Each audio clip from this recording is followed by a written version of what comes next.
Valentine's Day week was a big thing in the Pizzaplex. It attracted visitors from all around the country, or so it was said in the ads. Truthfully, it was just a few more people coming regularly. This was because of the Valentine's Day event changes. For one, there was a lot of heart decorations set up. Different songs played in all of the attractions. Color-changing lights were set to just be permanently pink. Not to mention the animatronic redesigns.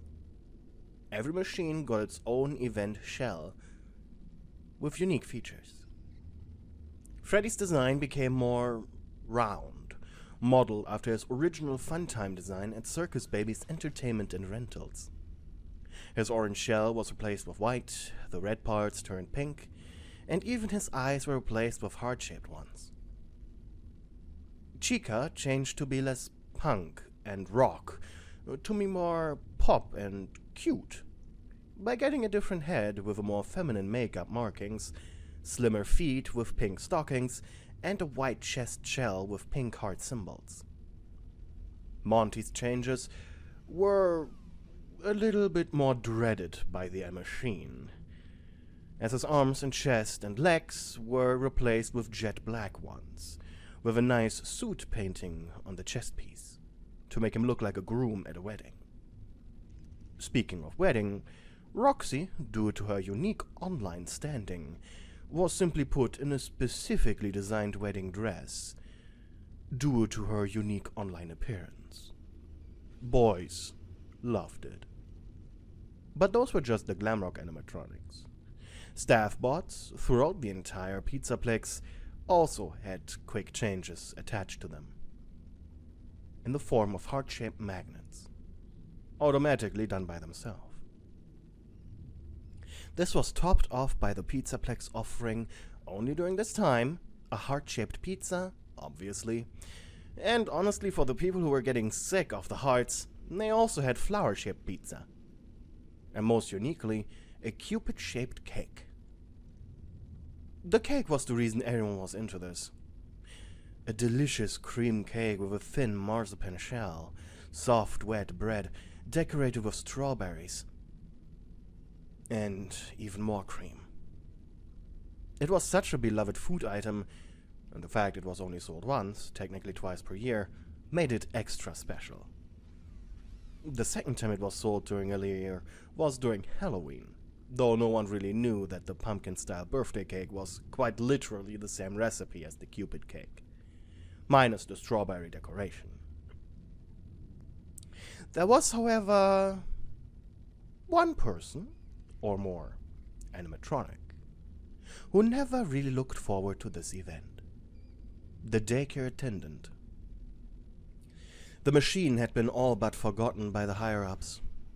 A twitchy little robot, with a buggy second personality that was quite frightening to children.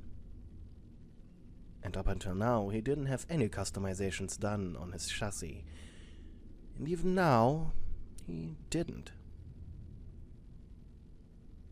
So one day, Kevin, the on-duty engineer of the Pizzaplex, decided himself to make some bootleg changes to him, to make him more Valentine-y, as the man really liked the holiday.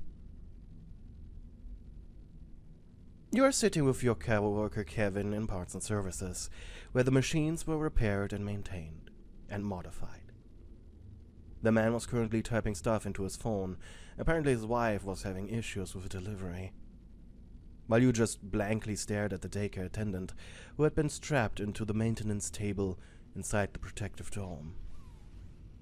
A machine that automated animatronic upgrades and shell maintenance, and some repairs.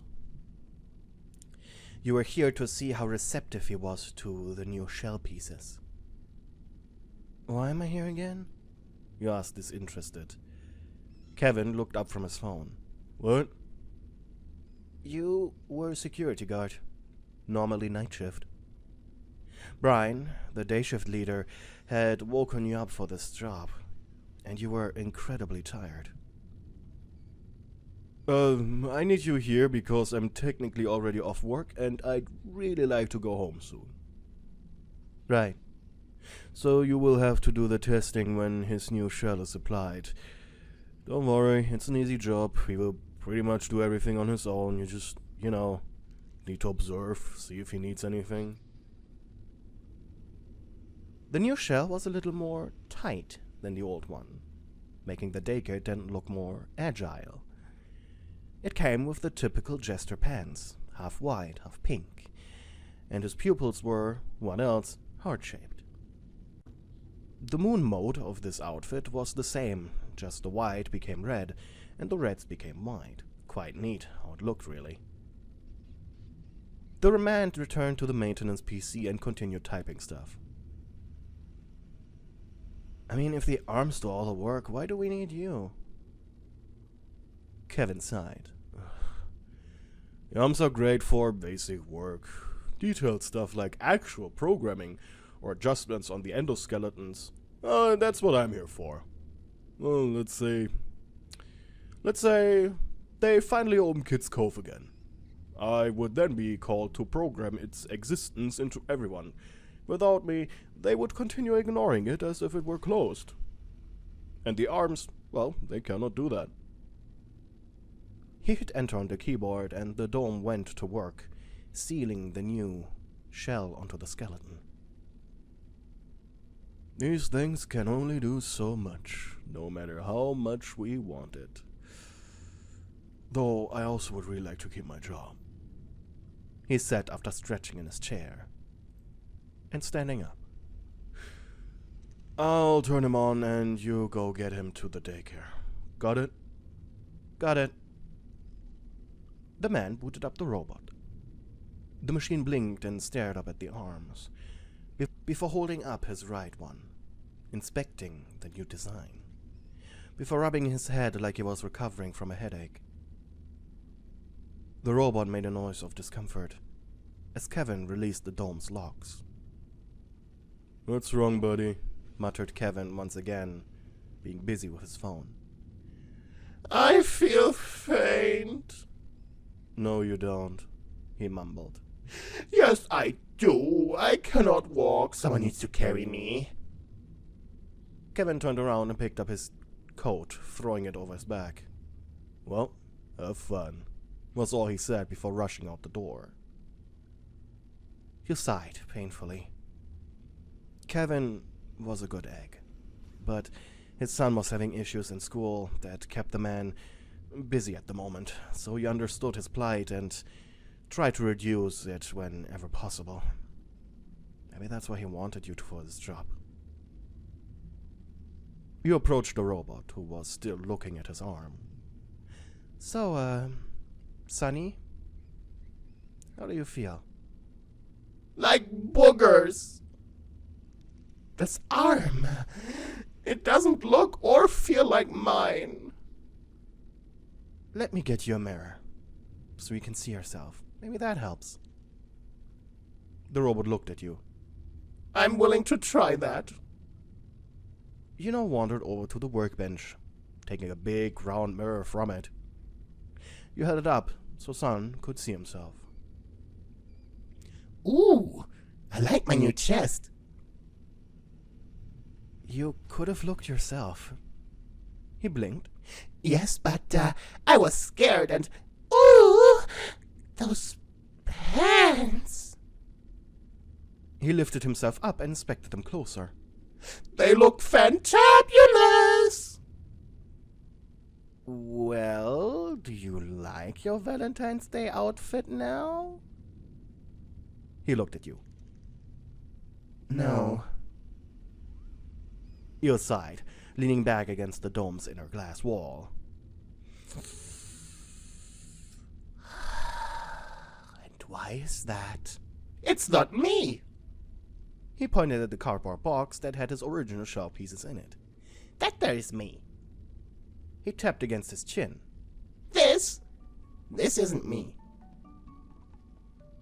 So this was the reason no one was allowed to tell the robot that he was already using his third endoskeleton, because of him being accident-prone.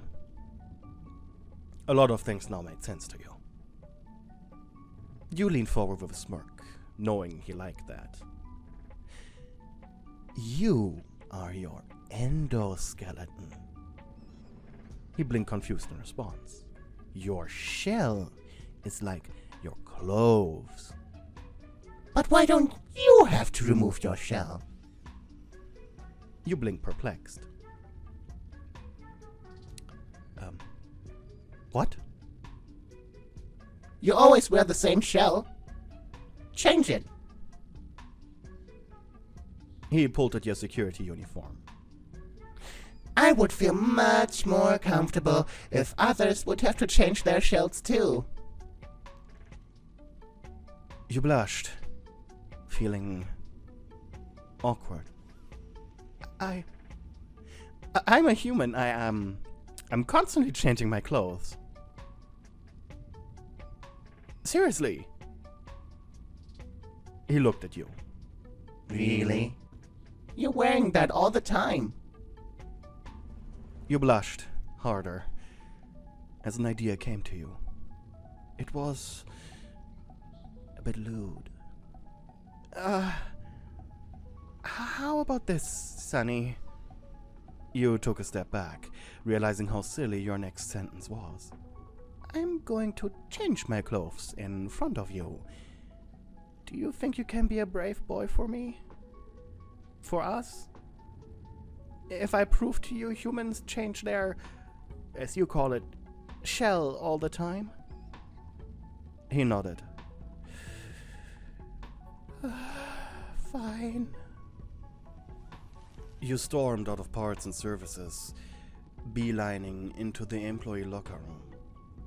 Here, a few guards were chatting as the day shift was about to switch to the night shift. Hey, what's up? Asked Brian as he watched you open your locker. Damn it, what should you say? You blushed hard. I'm going to use the, employee washing machines. Brian blinked. Oh, okay. Go ahead. He then returned to his conversation with another guard. A guard everyone just lovingly called Terminator. Though, 3 minutes after you were gone, the Russian, confused, asked Brian, "Wait, we have washing machines?" Brian furrowed his brows. I don't know, actually. Duh. Can Dimitri bring dirty clothes tomorrow then? Dimitri would really like to wash. But Dimitri don't have time. Meanwhile, you stopped in parts and services. The robot sitting on the table while you had put your clothes on it. Your face was red like a tomato. Well, Miss Goy? Give me a moment. I need to mentally prepare. You huffed. It's okay. He's a machine. You weren't doing anything wrong. This wasn't illegal. You won't get fired. Finally sighing, you unbuttoned your shirt as the robot watched you strip. A terrible day to go commando, huh? You thought. As you grabbed your civilian pants, God, this was so embarrassing. How could you ever look at him the same without being reminded of this? And why the hell did you enjoy this so much? After you managed to put on your shirt without game-ending yourself out of sheer embarrassment, you sighed. Please never tell this to anyone. Actually, this was fun. Yeah, can you please go up now? I need to put my uniform back on. I'm getting fired. The robot then pointed at your chest. What are those bouncy things? You blushed, harder than ever before. Heart jumping a beat. You mean my, How the hell were you supposed to explain this?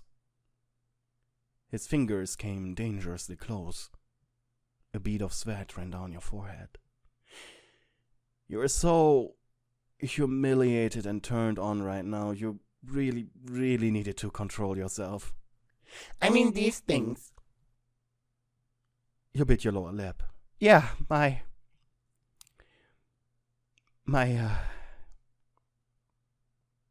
You paused, covering your chest with your arms, looking away. Heart racing, thinking. The silence was deafening.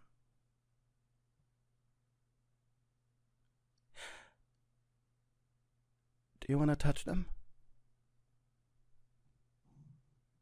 Hey, thank you for watching my video until the end.